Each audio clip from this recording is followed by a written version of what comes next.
طبعا النهارده بقى هنجيب ايه، جايبين الفيديو بتاعنا النهارده الكحك زي ما وعدتكم.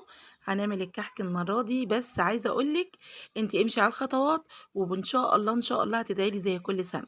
بس المره دي فعلا انا زي ما قلت لك، حاجه العيد او نواعم العيد السنه دي هيبقى لها شمخه تانية خالص وطعم تاني خالص بجد. البسكويت تحفه تحفه تحفه اللي احنا عملناه، وزي ما وعدتكم برضو الكحك برضو والله العظيم هتدعي لي، ده على السنين كله عليه. بس امشي على الخطوات وادعي لي دعوة حلوة من قلبي. شفتوا بقى الكحك بتاعنا شكله ايه رأيكم بقى فيه؟ بذمتك ده يجنن ولا لأ؟ ايه رأيك؟ مش يفتح النفس؟ ايه رأيك؟ اللهم اني صايمة. يلا بقى عشان نشوف القمر بتاعنا ده ونتعرف عليه اكتر واكتر.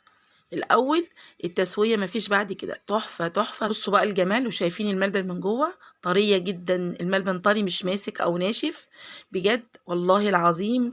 دعوه